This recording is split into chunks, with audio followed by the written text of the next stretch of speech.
So we are very happy to host you here and have you all here. We would like to thank you, Swire Properties, also to give us the opportunity to host the talk here and also the opportunity to design this installation slash lounge for this Art Basel show this year. The whole idea behind the installation in which you sit is the idea of reflection within a neighborhood. So these little things you see through polished granite, a piece of steel or a piece of glass, and you can anticipate that somebody else is at the corners that you may want to see or may not want to see. But it's like playing with this reflection and these connections that are visually created by the modern architecture. So just to cut it short, if you like to play with it later on, you just stay on the yellow line, stare in the mirror, and your friends can go somewhere else on the yellow line, and you can see your friend through the giant periscope, those vertical periscope. I'll pass now the mic to Marc, who will introduce the Salon. Thank you. I just want to say a few things about the Salon, this series of discussion, because a lot of people are asking us, why are we doing those Salon discussions? And the thing is really nice, the food, the wine, getting together with some friends and having a nice discussion, but a lot of people are wondering why. So I have to reveal today that it's not just a scheme for world domination, but we really believe in relevance and creativity. And within our company, basically we use those discussion tools to bring insight, knowledge, information to our team so they can work and do creative work that is more relevant, like we hope this installation today is both creative and very relevant to Swire Properties business, for example. So, as I say, it's just one tool among others, and there is a bit of a scheme because it's part of a grander vision that will be revealed, I think, by the end of the year. So stay tuned, there's more to come in our Salon discussion and our insight efforts. And I'll just pass the mic to Zeb from Bloomberg TV, who's agreed, and we're very grateful to animate the discussion today. So Zeb, stay. Well, good afternoon, everyone. It's great to see you. Excuse my voice if it is a bit scratchy. I will do my very best to animate the discussion, and if I don't succeed, certainly our panelists will. It's great to see you, and I bring greetings on behalf of Bloomberg LP and Bloomberg Television. We're so privileged to have great panelists with us today. And before I introduce them, I just want to say, first off, a word of thanks to Marc and Chantal for the kind invitation to come, and to Swire Properties for hosting such a smart event in the context of such a very smart, important event for Hong Kong. Why are we here today? For the next hour, we want to explore the notion of art and travel. And I'm curious how many of you have heard of the Grand Tour. If you have, could you just put up your hands? Okay, nearly everyone in the crowd. Well, let me just recap very briefly. Take your mind back to the 16th century, if you can. Ignore this modern city just behind me and think of the 16th century. This was a time when fashionable young aristocrats visited places like Paris, Venice, Florence, and above all, Rome. It was considered a seminal tour to cap one's education, to learn about the arts, to learn about culture, and really to move on to adulthood. Well, by the 18th century, the focus of this tour became more on the modern and was increasingly on the subjects of art and architecture. And it really, according to the art historians, sparked a commoditization of art and interest in art history and the rise of connoisseurship early in the 18th century. Well, fast forward to today. Here we are in a modern, fantastic city where people from all over the world have flown in to consume art, to explore new themes and ideas, and perhaps elevate our senses, if only for a few hours, to something greater. We hope we can elevate your senses this afternoon, and I'd like to introduce the panelists who are going to help us do that. To my right is Yifawn Li. She is publisher of Orientations magazine. Hopefully many of you read her magazine and know it well. She's founder of Asian Art Hong Kong, and she has quite an illustrious educational background. You studied at Columbia for your undergrad, London School of Economics, and Sotheby's for your master's work. And you also worked at Lehman Brothers. Before it crashed, she says. So we welcome Yifawn with us today. To the right of Yifawn is a man you probably know well, and if you don't, you're going to get to know him very well. Doryun Chong. He is chief curator at the new M+, or the soon-to-be M+ Museum in Hong Kong. Scoring his expertise and vision was a real coup for Hong Kong as the city and certainly the art community here moves forward to create a world-class museum. A little bit about Doryun. He comes to us from MoMA, where he was associate curator of painting and sculpture at MoMA. He organized contemporary exhibitions and acquired works for the museum's collection. So MoMA is certainly a heavyweight, no doubt.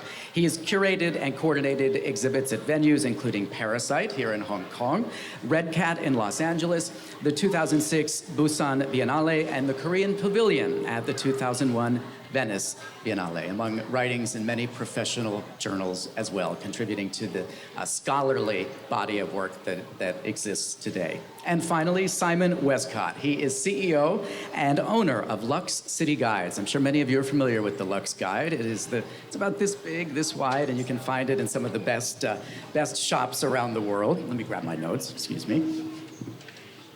And I should note that Simon, and just to avoid any conflict of interest, Simon is a regular guest on Bloomberg television, so we're happy to have him here. Simon, of course, knows travel. He was publisher of Lonely Planet, global publisher and director of Lonely Planet Group, and of course, you all know Lonely Planet. It has achieved pivotal success. The business now, not only a book that you buy in the stores, it is an online venture, and he's a regular contributor if you read Travel and Leisure, The Age, or the Sydney Morning Herald. Ladies and gentlemen, we're so pleased to have three expert panelists with us here. I'm going to start with a question for Doryun, because I briefly outlined the Grand Tour, this notion of traveling to expand one's horizon. Talk about how the principles of the Grand Tour and art can be applied to our lives today. Doryun. Well, the main principle of Grand Tour is the betterment of your mind and your cultural understanding, with which also comes the social standing, right? And of course, it was a very class-specific thing when we were talking about 15th to into the 19th century. So those social conditions are certainly very different in the 21st century, especially when we're talking about them in Hong Kong. But I think it is quite opposite that we're talking about that topic here in Art Basel. One of the premier art fairs in the world, but one that has now branched from Basel, Switzerland to Miami Beach, and then Hong Kong, and certainly brings a lot of people from all over the world, and many people who are coming to Art Basel, Hong Kong certainly goes to Basel and Miami Beach as well. So that certainly has updated in contemporary way that notion of Grand Tour. And I'd like to think that that principle of self-betterment still applies to many people who are going to these art fairs. I mean, I think there's a lot of collective groaning about, oh, another art fair, and the art fairs are everywhere, biennales are everywhere. But, underneath that collective groaning is the enthusiasm for shared experience and knowledge on the part of the people who go to them. Let me ask, how many of you are from Hong Kong or the surrounding area, Asia Pacific? Okay, and how many have flown in from Europe? And the Americas? So we have quite a diverse group of people here. Simon, you, in your role with LUXE Guides and also formerly with Lonely Planet, you know travel quite well. What is it about this pursuit of something different that makes travel special, and how does art factor into that for you? Well, I remember reading an article very early on in my travel publishing career that talked about the chemical that's released when you are in a foreign place for the first time. I can't remember the name of the chemical, but it sounded like adrenaline. But it's the thing that happens when your mind is processing a whole load of new information all at once.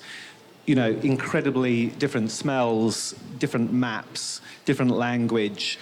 Different noises, So there is literally a drug that we become addicted to, many of us in the travel space, where you're just processing this new information, and it's giving you a very physical high and sort of and response.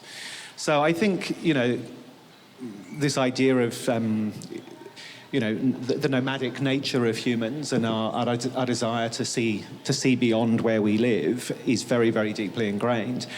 In the context of art, we're certainly saw it at Lonely Planet. I've also been involved with a company in the boutique and luxury hotel space called Mr. and Mrs. Smith, and it's front and center for LUXE. But absolutely, art and architecture is one of the sort of key prisms through which that experience gets manifest. And I think we can all remember finding, sometimes you seek it out and it's there and you access it, but other times you might just come across it, as it were, by chance. And a sort of a memory that this talk prompted for me was traveling in northwest Argentina. I don't know if anyone's been to the colonial city of Salta. Has anyone been to Salta?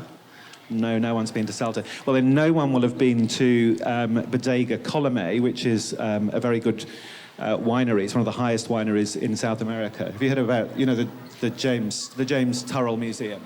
And I'd seen the site, and we were going to check out the hotel, and it's 4 hours out of Salta on the most dangerous road I've ever traveled on, sort of up. And I kept on thinking there was a sort of a wine museum, and I wasn't actually that interested in it. And it's my ignorance that I didn't know who the light artist James Turrell was, or Turrell or Turrell? Turrell, James Turrell. And basically the owner of the winery is a guy called Hess. It's the Hess family estate. And he is the premier collector of James Turrell's work globally, and has created this absolutely stunning museum. About 10 people a year visit this museum, and it is full of incredibly unique, expensive work, including one of the sort of famous, what are they called, skyscapes. Skyscape, and you're lying on the floor, and it was just a completely unplanned experience, and it's probably for me one of the most memorable travel experiences I've ever had.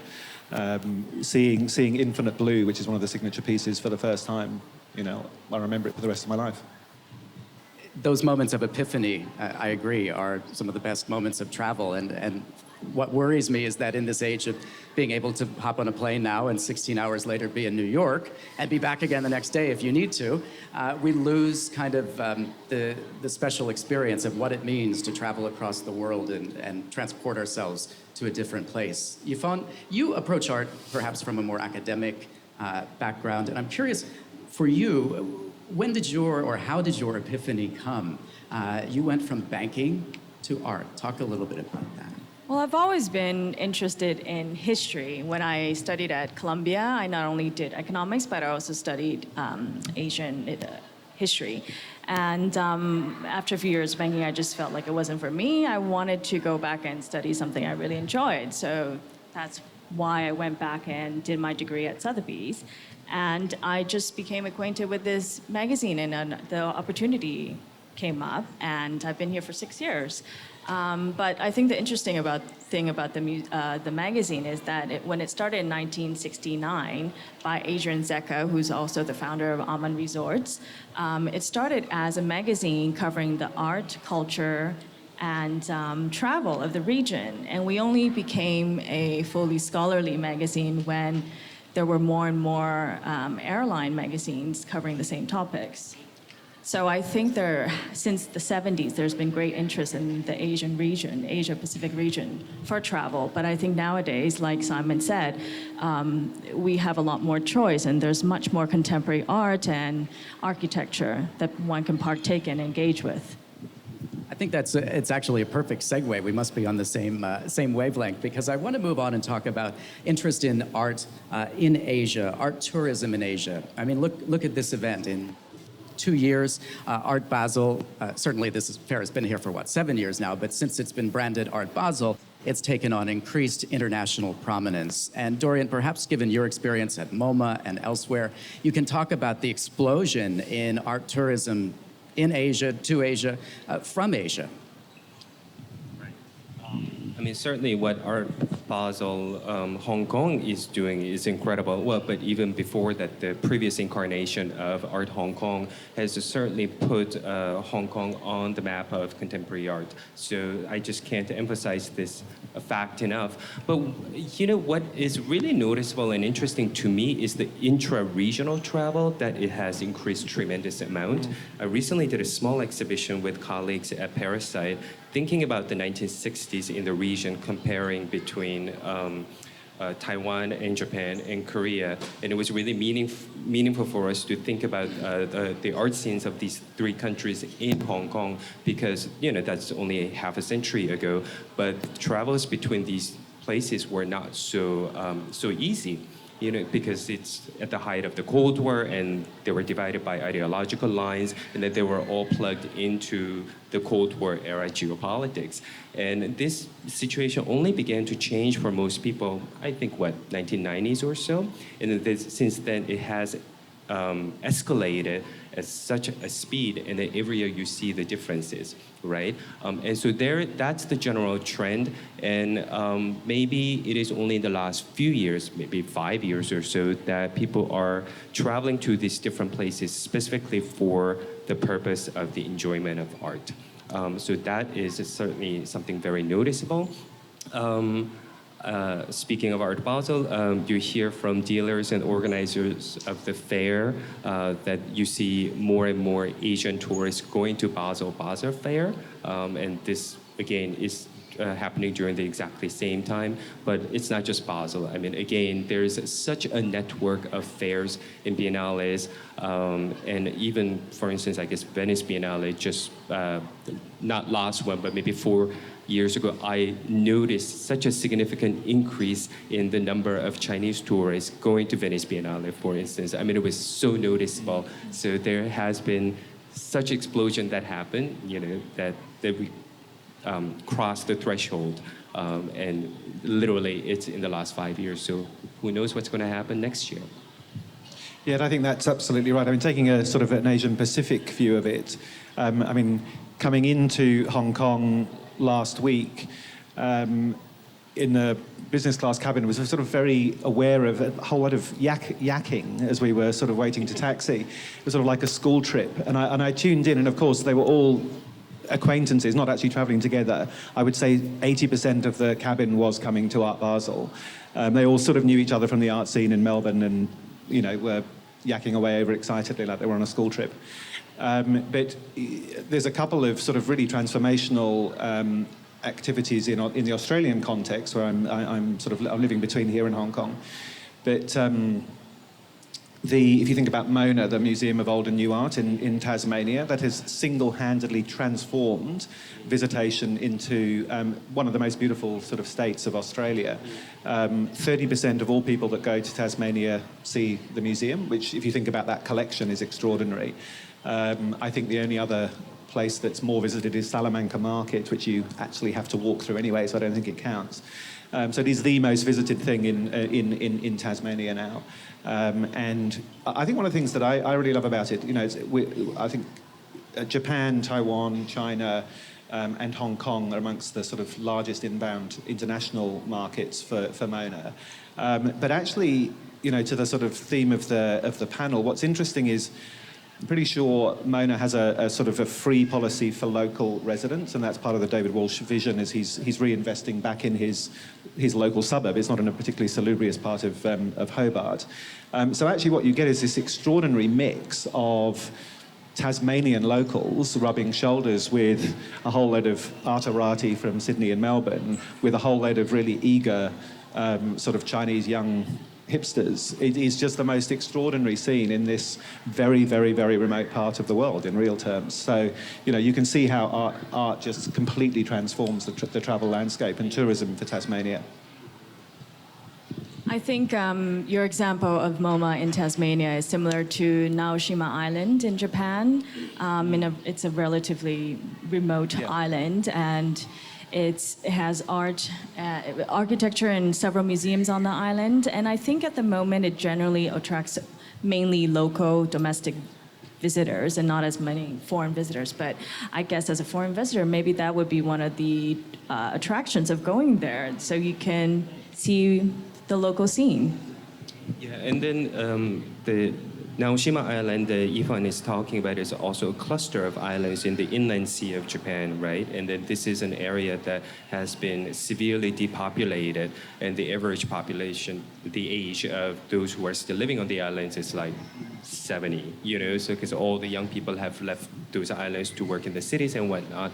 And it was really the vision of one person, a publishing tycoon, who had the vision, I don't know, maybe 20 years ago or so, that building these giant museums by Tadao Ando and having a Monet and a Turrell are going to bring people and change the economy. And then, of course, everyone thought that it was totally a crazy idea, but it did.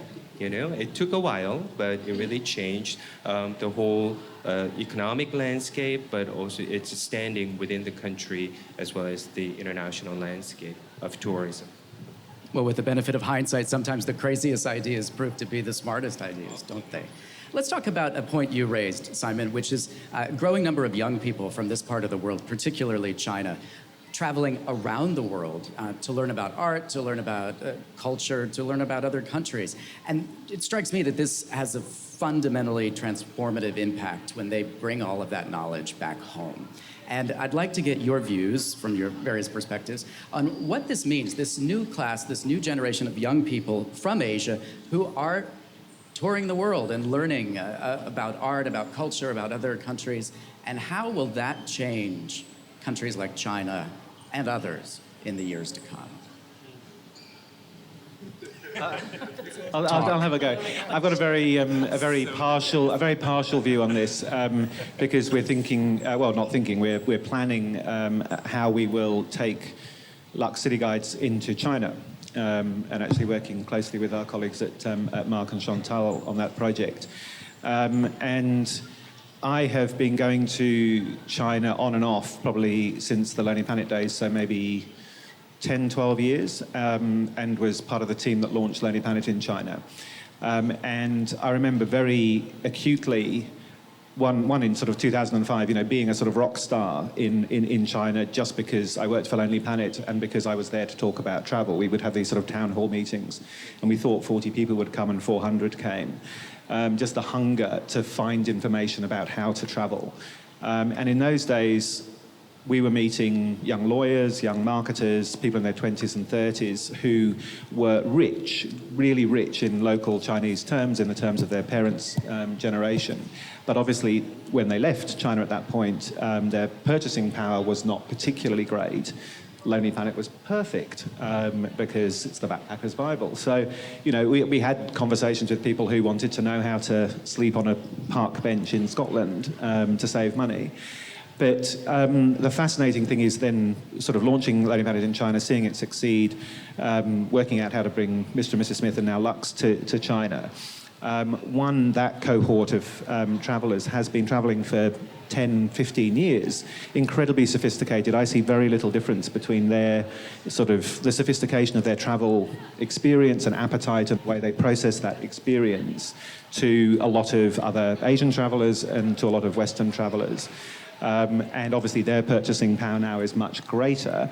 And obviously then the sort of, even more interestingly to some degree, the cohort that's coming behind them are now, there's much more sort of equalization of earning potential. So there's a real appetite to, where's the 26-year-old saying, where's the best boutique hotel in Paris? And, where am I going to find the good,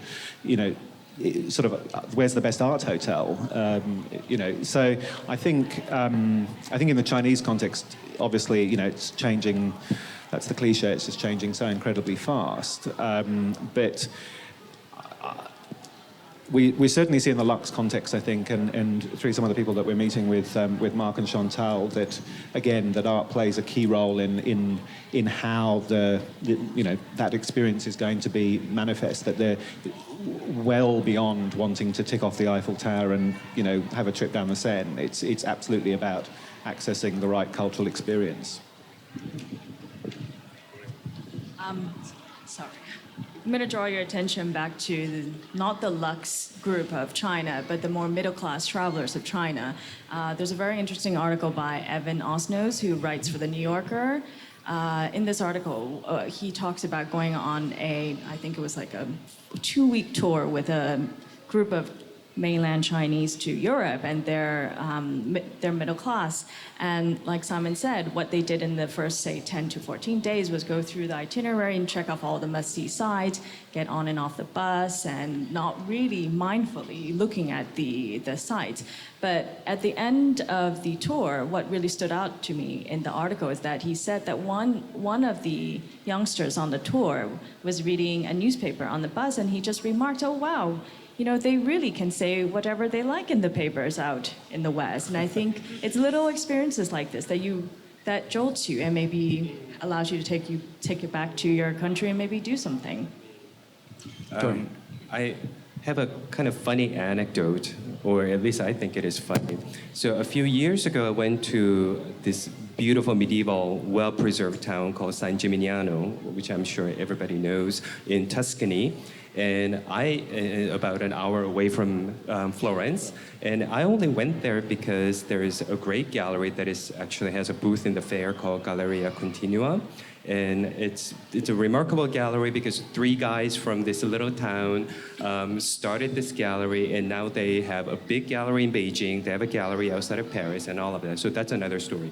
But I was interested in seeing an exhibition by an artist represented by him, actually a Chinese artist named Chen Zhen, who lived in Paris for a long time but died in early 2000s, one of the most important artists in Chinese contemporary art history. Anyway, so I ended up there because of my business. And then they put me in this very charming hotel right in the main square, which is, just maybe twice the size of this booth, but, very charming medieval piazza. And the morning after I arrived, I opened the door and sort of kind of had my own Henry Forster room with a view moment in San Gimignano. And then immediately a tour bus pulls up and a group of Chinese tourists come out, and then they pull out their iPads and they start taking pictures. And I was like, oh my God, this is what you're going to... Yeah, exactly. They followed me. But then that actually made me start thinking about this because, I'm in an incredibly privileged position to find myself in San Gimignano to see an exhibition by this important Chinese artist's work, in medieval buildings that are turned into galleries, right? And this group of people are having a totally different kind of access, but they're seeing this, they're also soaking in the same kind of history and environment, if not immediately and unconsciously as I do, but they do. So it is important to be mindful of how you're gaining access to it and what your level of privileges are, and not make any assumptions about what kind of effect it will have on those people, just the way that Yifawn was talking about, that just because they pulled up in a tour bus and they only stayed there for 15 minutes and they all pulled out their iPad doesn't mean that they're just, vulgar hoi polloi who are not worth having the experience as I was having in this beautiful Italian medieval piazza.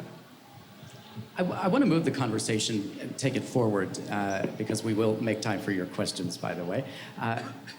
To know and to understand your views on how art and the art tourism field is developing in Asia. Doryun, certainly you have a unique perspective, and we'll get to that in a moment, but perhaps Simon and Yifawn, you can talk to us about your perspectives on which cities are getting it right, and this level of healthy competition between, say, Singapore and Hong Kong. You have to imagine that right now, there are representatives from the Singapore Tourism Board wandering these halls and wanting to replicate this or have their own version of this event.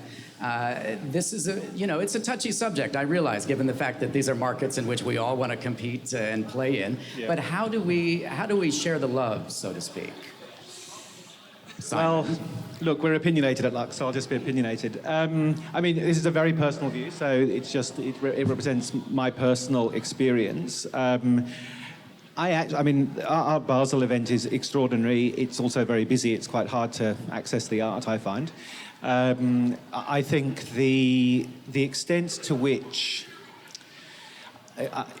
I still have yet to deeply experience, and it's my I'm looking forward to doing it, and I want help doing it. But the commercial scene in Hong Kong is so prevalent that I actually sort of have found it harder to sort of get beyond the commercial piece, and certainly I've got another hat I wear in Australia with not-for-profit performing arts companies. So I chaired a contemporary theatre down there, and the performing arts scene here, I really struggle to find out what's going on and the depth of it. I just don't find the depth of it. So from my perspective, I would still say that Hong Kong's got a long way to go to have the full gamut of commercial plus, across all the performing arts stuff, which is obviously part of the project that you're involved in, which is fantastic. My version of the Singaporean experience is it's a little bit, Singapore has decided it'll do these things, so it makes it happen, but they decided that they were going to be nice to gays and lesbians, so they sort of decide that there's a pink festival, and it's just a little bit. It doesn't feel massively organic to me, but that's again a very personal response. And I do see actually in both cities what I do enjoy is a more interesting kind of applied design kind of scene. You can find some really beautiful shops in both places with very beautiful sort of objects, but for me, I get a sense of the branding decision being taken, but it not always totally reflecting a massively vibrant, natural, organic scene coming up. But that is a very uninformed, personal view. Yifawn. I think the competition doesn't necessarily have to mean that if one group of visitors go to Hong Kong, they're not going to go to Singapore, especially because travel within the region is so easy right now. But I think it's really important to present a unique experience. I mean, really, Singapore and Hong Kong is very different. The cuisine is different, the mix of population is different, the museums are different. For example, when I was last in Singapore, I saw a Batak sculpture exhibition from North Sumatra at the Asian Civilizations Museum, and this is not necessarily something you would see in Hong Kong. So I think the institutions in Hong Kong, especially M+ and Hong Kong Museum of Art and others, have a very important role to play to offer a unique experience for the visitors. Well, Doryun, tell us your vision for M+. What can we expect? How will you differentiate from other markets in the region? And what can we expect? Well, the vision is already set out in an incredibly impressive way, even before any of the staff members, including the executive director, signed on a few years ago. I've been in my position for just over half a year. The director, one of the first staff members, has been here a little under 4 years, but the vision was established by the advisory group, mostly of people working in the cultural sectors in Hong Kong, around 2006, 2007. And it's them who decided that this is going to be a museum that brings all these different fields and disciplines, not just art, but design and architecture and cinema and moving image under one roof. And they put a placeholder name. They wanted it to be, we're talking about 21st century, so it's going to be more than a museum, thus M+. So it was just a placeholder name, and I guess we all came in and I thought, that's a great name, so why don't we just stick to it? And that's how it happened. So, when you build an institution, it's a bit of an exaggeration, but to say that to have the right mission and orientation does more than half the job. Then really what you have is, of course, we're going to build a 60,000 square meter building that you will begin to see, hopefully sometime next year, rising up on the West Kowloon Peninsula. And then it will take about 3 years. But we are already, I'd like to say, as I said to Simon about half an hour ago, the M+ is already operating. We're building a collection that is already over 3,000 objects, not just art, but design and architecture, moving image. We think, but also even during the course of this fair, we have so many dealers and then our museum colleagues from different places coming up to us and say that nobody is putting it out there in such an ambitious way as M+ is doing. And again, half of that is already because the vision was set in such a clear and ambitious way. So in many ways, we're simply fulfilling that and concretizing it. This is a museum that we're not simply aspiring, but we're already comparing ourselves in terms of the scale to other global museums like MoMA in New York or Tate Modern in London. But I often tell people that we're going to be as global as the other local museums like MoMA and Tate Modern. I think it is important to remember that those are essentially New York institutions and London institutions that look out at different places. And M+ will be the same, that this will be a Hong Kong museum that will look at the other places from this point of view. So in that sense, it is already in the league of very illustrious colleagues who have been in operation for 80 years, as well as a totally unique 21st century institution.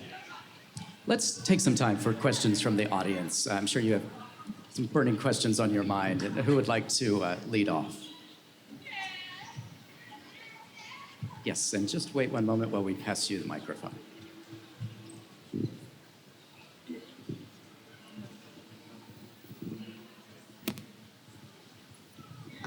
Hi, just to go back to the original point of the Grand Tour, and obviously so much of the Grand Tour was to do with showing off as you come home that you've been on the Grand Tour. So the Palladian villas, the big portraits of knickknacks and symbols of antiquity. How do you see that translating with specifically the mainland Chinese tourist? We see that a lot, I think, with luxury goods. People go to Paris and buy French brands and bring them back. How do you see that within the art world?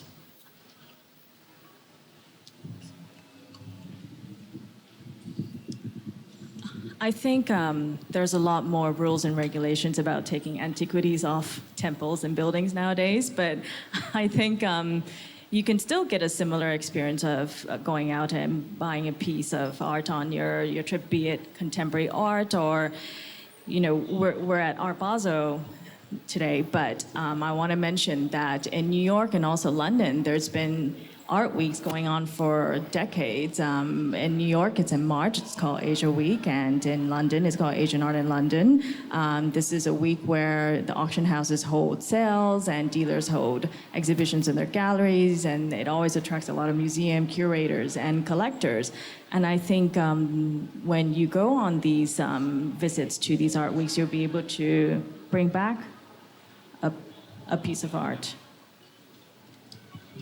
The interesting thing about the Grand Tour from a museum perspective is that, the earliest collections, we're still talking about antiquities, that were formed by private individuals, private collectors, became basis for very important museum collections, right? So one of the famous stories is Lord Hamilton, who was the ambassador to Kingdom of Naples and one of the first amateur scholar of Greek and Roman, especially vases, antique vases, and his collection ended up at the British Museum. So when I think about and then this obviously continues into the late 19th century, early 20th century. MoMA's founding collection was essentially cobbled together from private collections of French Impressionisms, right? And in the same way, I would expect that something like that could very well happen in China as well. This week, as well as just a few weeks ago, we are hearing a lot about these very major museums by private collectors opening up in Shanghai. Their collections are still primarily Chinese, and I think they are mostly purchased within China or near China.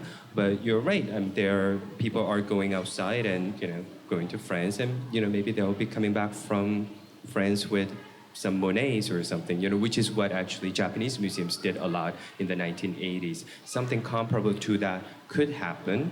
I think we are hearing about Picasso's being sold to anonymous Chinese collectors, and maybe 10, 20 years, well, given the speed of things happening in China, maybe in 5 years, we will find out that there is a private collector in China who has amassed a giant collection of something from Europe that's going to open a museum, which will be first in kind, but will not be the last in kind.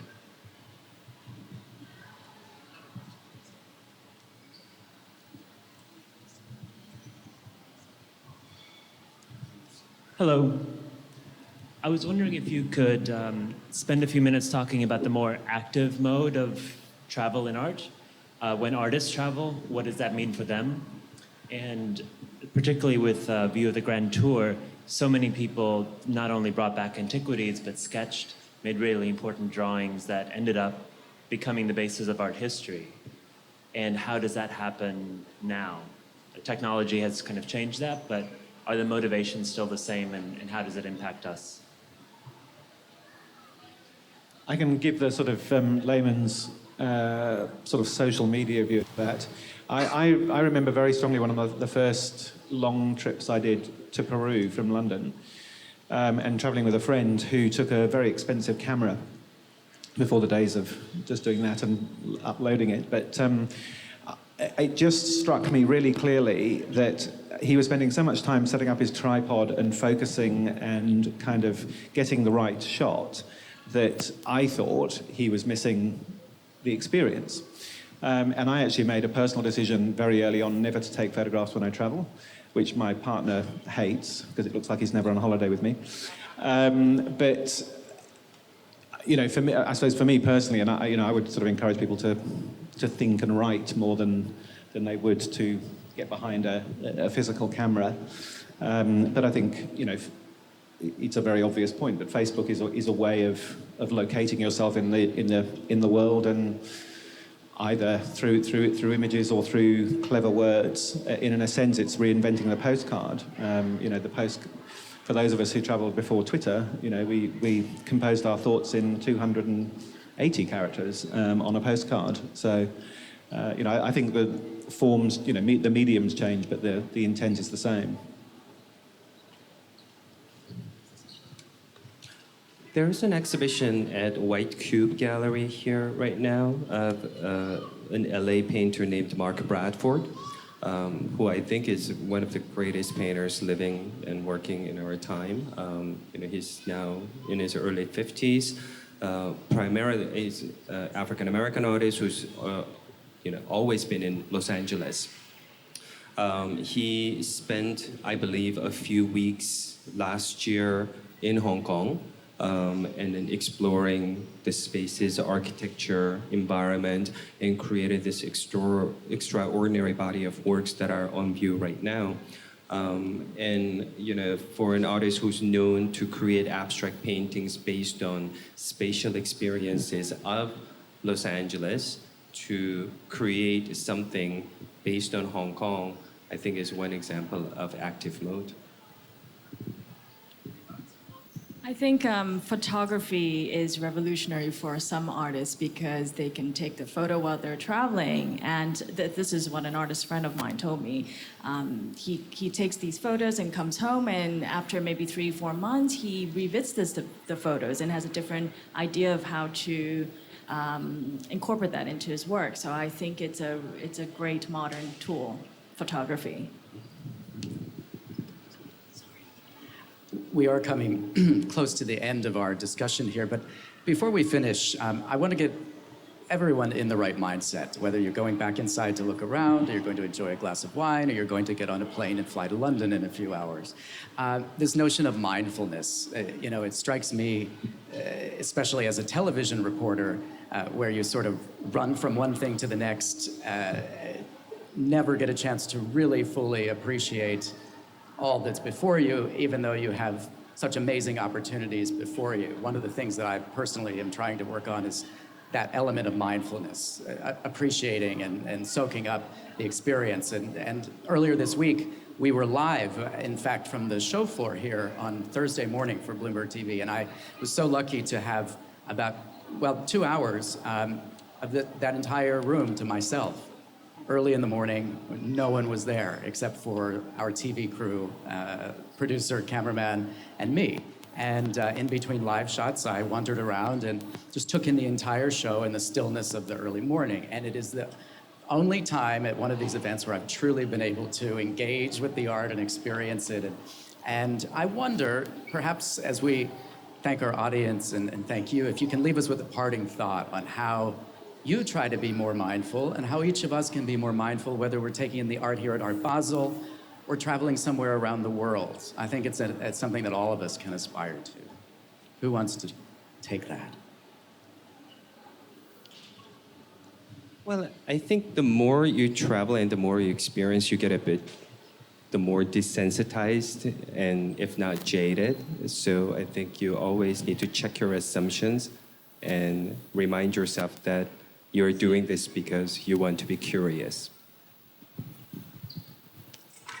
I think it's important to keep an open mind, especially now that travel is so convenient, because the world is a lot more globalized. So you can go to another country and experience very similar things back at home.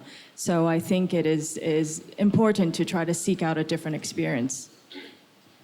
And I think it's also less is more, and pushing yourself to find things that are genuinely, not necessarily always making the obvious choice. I'm sort of thinking of in New York in February, the top LUXE recommendation. I'd been to New York many times. I'd never been to the cloisters at Fort Tryon Park, which is a campus of the Met beyond 190th Street. 3 out of 4 of the New Yorkers that I spoke to hadn't heard of that place. It was a fantastic recommendation.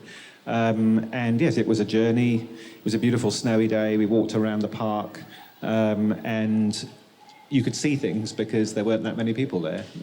So yeah, I think, yes, less is more, and just really taking the time. And our wish for all of you is that you find that mindfulness, whether it's here or wherever your travels take you in the world.